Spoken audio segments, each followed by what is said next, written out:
We live in an amazing world, full of wonderful people, doing incredible things, and I'm going to show them to you. I'm Doug Metcalf. Welcome to Positively You.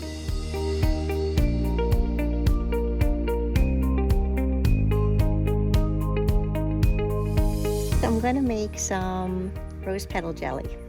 Really? Wow. Yep, it's really delicious. And you could also make a tincture with them.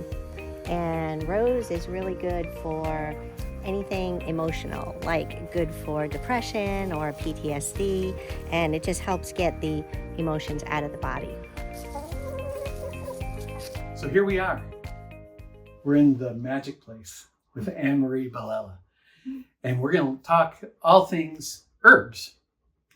And so tell me about what we're sitting in first of all, and we'll kind of backtrack into all the herbal. Well, this is I call it the apothecary. It was my dining room. And little by little, I started to do some of my medicine making and product making in this room. And behind us, we have all the bookcases filled with dried herbs, dried mushrooms, tinctures, all my baskets for gathering. And then I have all of my books in here. And I use the dining room table right now to make all my products, pretty much, except sometimes in the kitchen too. Then I have my dehydrator in here, so I use that to dry my mushrooms and herbs and jerky and anything I want to make there. That's really neat. How'd you get into this? Well, it's kind of funny because we moved here over 30 years ago, and I was still kind of a prissy Long Island girl, and I wasn't into any of this. Then we had my son, and I wanted to stay home with him and find something to do. And little by little, I started learning things about food, and food is medicine. And my child at the time was eating Krispy Kreme donuts, Diet Cokes, and all kinds of McDonald's food at the babysitters. And I'm like, there's got to be another way. So I started cooking at home all the time. Everything was pretty much homemade. Of course, we still went, out to eat the junk food every so often. You have to. And around that time, I got into the Ladies Homestead Gathering. It's a friend of mine that has that national organization now. And during that first year of the Ladies Homestead Gathering, we had so many different members that were into different areas of homesteading. So some of them would be canning and sewing and building barns, and then some were into herbalism, and we just dove into it head first. And I was drawn to the natural medicine. And a lady came to one of our talks, and she was from somewhere in Athens, like a homeopathic place or a wellness center or so. And at the time, I was having migraines, and I was taking pharmaceuticals, which I didn't want to do. And this woman was talking to us about all the different herbs and the wild weeds, picking things from the ground, having us eat them. And then at the end of it, I'm like, okay, I'm going to be brave. I'm going to talk to her and say, hey, do you have anything for migraines? And that's how it usually starts with herbalism. People want to know what you can take instead of the pharmaceutical, instead of getting to the root cause. And she did. She told me. I went and got it. I got on it. I stopped migraines within 3 months. And I was like, I need to learn more about this. And I've already been taking like elderberry syrup and things like that. And so I just dove into it. And I first started learning on my own. And then I went to a formal program after that. So this is something a lot of people are starting to talk about a lot. Yes. Herbalism, natural medicines, eating natural, eating less chemicals. So how has that impacted what you do here? Has it gotten bigger and bigger as definitely. I think more people want to get away from pharmaceuticals because they're realizing that there's so many side effects from everything that you take. And anytime you take something, you need another medicine for the side effects. But a lot of people in America, they want the pills. They just want to take the pills. They don't want to stop eating the junk food and eating all the crap and drinking and smoking and whatever else they're doing. But we're seeing a shift because people are realizing that people are dying earlier. They're getting sick more. They don't want their children sick. All the children nowadays have allergies to everything. And moms are realizing, hey, maybe we need to do this natural thing and figure this out. So I do have like a lot of homesteaders that I teach and a lot of preppers too, survivalists. But the moms really want to take care of their children and they want to learn how to make this stuff. So I make the products, but I rather teach the people how to make their own products so they can take care of their families. But there's definitely a surge in it. There was something you said just a minute ago that really is the key to all of this. It said don't want to find the root cause. Right. And that's, I think, through naturopathy and holistic health and herbalism, that's one of the keys to what we really look at. Exactly. Is what is that root cause? And how do you kind of blend that, looking at the root cause and herbalism together? Well, at first, I used to see clients, and I did the whole medical herbalism. I'd see them, I'd ask them do an intake on them, get their history, find out what they were eating, what they were doing for activities, what their spiritual life was like, all of that, because it's all involved, it's all together. And I went away from that, but I still ask people, well, hey, what are you eating? If somebody comes up to me and says, I think I want to take this elderberry syrup and I get allergies all the time. And I might ask, well, are you allergic to wheat? Or do you know? Or, do you know that food is important? And if we can, try to feed you better first, you may not need the herbs to actually heal it. So we always start with food and then move on to the herbs. Yeah, I had that answered it. No, it really did, because I had a real good epiphany within what I'm doing. Mm-hmm. At home, I ate really natural in that. Well, I was away on a movie set for a month and a half, and had to eat whatever was there. I couldn't go cook my own meals. I couldn't prepare my own food. And one, I gained weight. Mm-hmm. And two, my eczema came back and everything. And I was still using the same topicals, but internally it wasn't happening. Right. And when I learned that there's such, it really was an eye-opening thing. So tell me about, where do you get your herbs? What is that what's the process in all this? Okay. I see all right. a lot of herbs. There's a bunch of different things. So I do try to forage or grow what I can. I'm not the best gardener. So I like what grows wild because it's out there. It's always out there and it takes care of itself. So I'll go forage a lot of my herbs from the wild, and I do grow some medicinals that are very aggressive growers like lemon balm, mints, and echinacea, things like that. But the other herbs that I have, they can't grow here, like ginger. You can grow ginger and elderberries, but when I make like little elderberry kits and stuff like that, you need a ton of elderberries. So people think, well, just go pick your elderberries off your bush. I'm like, sure, that's good for me and maybe 2 other families. But when you pick like 5 pounds of elderberries, which isn't even that much, it's a bucket, right? It's going to dry down to like a half a pound. And so that's really hard. I do have to order some of my herbs, and I get them from local farms if I can, or I order online and just order organic sources. Mm-hmm. Yeah. So how easy is it to get these herbs and stuff? Because I look at a lot of sources and you never know. Oh, yeah. Oh, sometimes I've gotten because I order by the pounds, not just a little teeny bit. A pound is a lot when it's dried. And there's been a time or two that I've gotten what should have been lemon balm, and it was actually lemon verbena. And that's because I can smell it.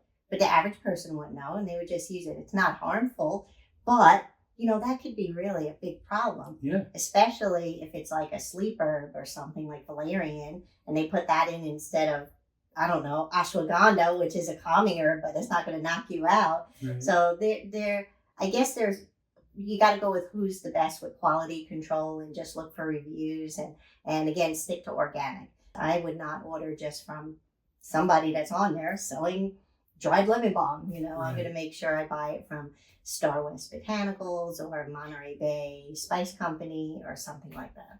Yeah. Where do you sell your herbs, and where in your books and all that, where do you?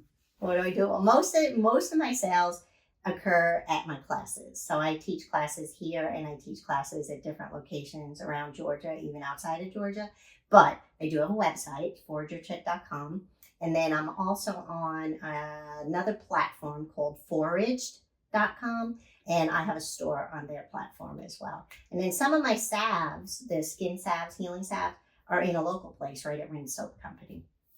Oh, okay. So they're over there. Okay. Mm-hmm. I've been there. Yeah. I get my soap from there a lot of times. Well, there you go. Although I like the patchouli at Georgia Soap Company, but that's a whole other. Has there been any pushback or anything like that, as far as herbalism and that? Because I know sometimes people think we're a little out there when we start talking about things like this. Yes.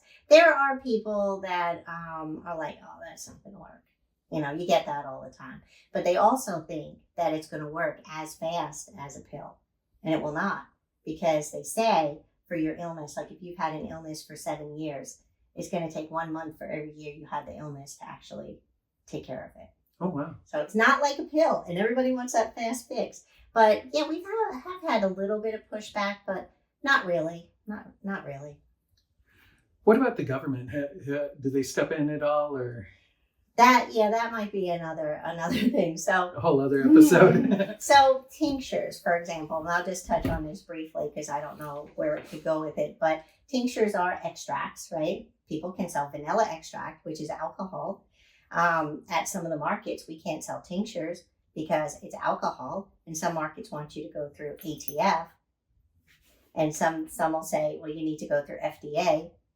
Like, I like to stay small, so most of the time with that route, with the alcohol extracts, I only sell them to people that I've already seen as a client, because now, you know, I'm doing them a service, so I can do that, or through friends, like I'll barter it and stuff like that. Yeah, that happens a lot. I have a lot of friends in the hot sauce industry, and a lot of the homegrown ones, there's always a barter system. Yeah, definitely. And I do have, like, of course, we have the business license and a cottage foods license for all the things that are ingested, but the tinctures don't fall anywhere. Nobody knows where to put them.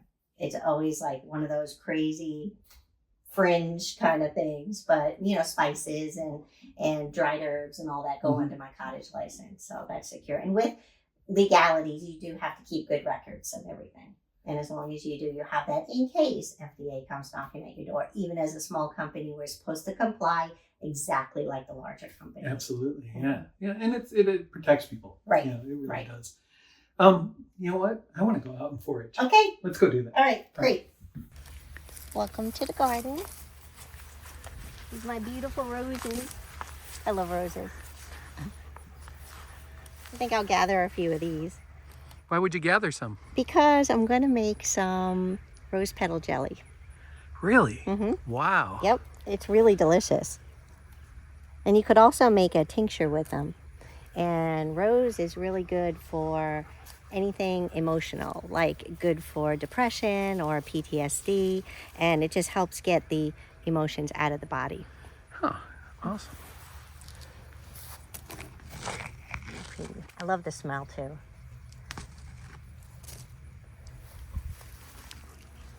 And I usually just grab the whole thing. Hopefully all the little critters will come out. They're always fun to visit. Yeah.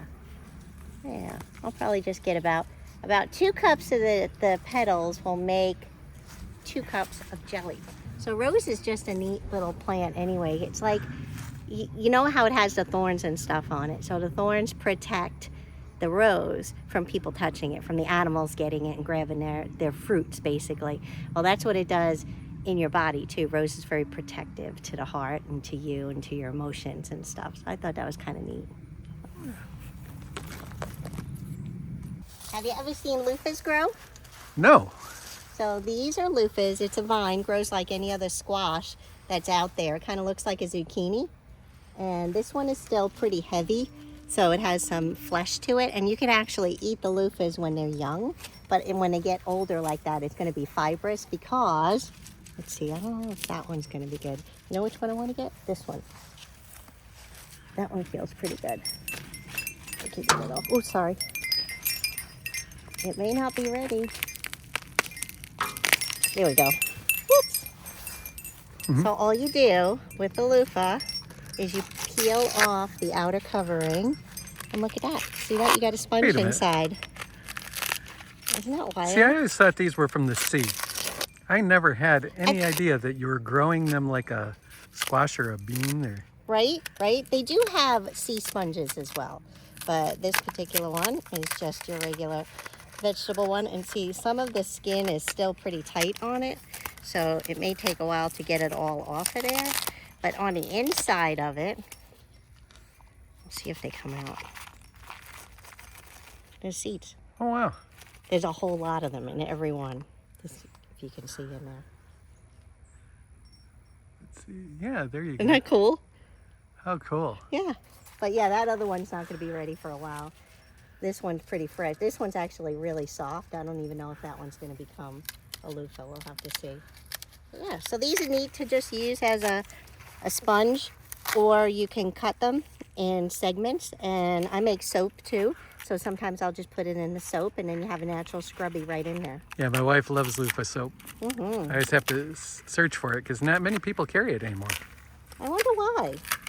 I guess they think it's a pain in the neck to... Probably. Oh, there's all the seeds. Look at that. Oh, wow. Holy moly. You got a crop. Yeah. You could grow, and you don't want to ever plant like 50 of these seeds, because you literally will have 50 loofah plants like this, and you'll have loofahs coming out your ears. Well, you have a clean mind then, right? Yeah, that's right. That's right. Let's see what else we got over here. All right, so I'm gonna pick this flower Yep. down here. All right, let's see here. Where is it? Let's see. Yeah, there we go. We're gonna go right there. And taste it. Taste it. Mhm. You sure? I swear. It's delicious. Well, that was good. Kind of sweet, right? Yeah. Wow. I love this. I love foraging with you. So you could just find your own little salad out here. So where are we gonna go next? Are we gonna go get mushrooms? We can go see if there's any mushrooms in a mushroom forest. Yeah. Yeah. That's All pretty right. neat. All right. Sounds good. Excellent. So this is pretty neat. Yeah, welcome to the mushroom forest. Come on. Not everybody has a mushroom forest sitting in their yard. Well, I have a whole bunch of shiitake logs, and we'll see if there's any shiitakes in them. You like shiitakes? I love shiitake. Here's one. I'm not sure how happy it is, so we're gonna check it out. Looks like an older one. It is. It looks like something already got to it. The slugs love them. Yeah, it's a pretty old one. Yeah. It's all yellow and they're nasty. But we'll just drop it down and it'll make more. There'll be spores. But these were all inoculated about 2 years ago. So you just inoculate these logs? Yes. So what we do is we drill holes into the top here, and it's always fresh logs that are just freshly cut. And then we have an inoculator tool, and we dip it into the spawn, which has, it's like a cereal grain spawn, and we dip it in there, and then we get it in the holes, and then we wax the holes over and date the logs on the end. And that's how it goes. And usually within a year we have mushrooms. And if you look at these right here where the white is on it, and the white is on here, that means that the spawn run is complete, and there should be shiitakes popping out there. Awesome. Yeah. I don't know if there's any more mushrooms. Sorry.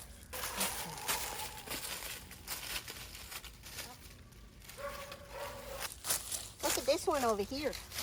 Wow. This one's pretty big. It's kind of waterlogged. We'll see if it's okay. Ah, that one. I'd eat that one. Yeah. Pretty good. And that's a shiitake as well. That is a shiitake also, and here's a little tiny one. That one's still good. So you can make some good food out of that. Yeah. Do you eat shiitakes? Yeah. You like them? Yeah, the good stuff. Good protein, high protein.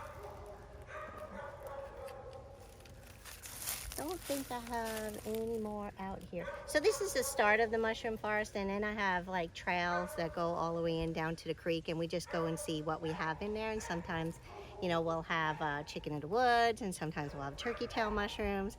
I picked some hickory nuts just recently and some hawthorn berries, and it's always, I just go out and see what I can find. You That's never awesome. know. Well, this has been great. This has been so much fun. I mean, we're foraging, we're learning about herbs. You know, that's right up my alley. And we got a puppy coming up and visiting us, which is awesome. I love being out in the woods. I love what you're doing. Thank you. Thank you so much. Thanks. So the Forager Chick, Yes. and they Yes. can look for you online. Online, foragerchick.com, or on all the social as Forager Chick. Thank you so much for being part of this. You're welcome. Thank you for joining us. And you know what I'm going to say, stay positive.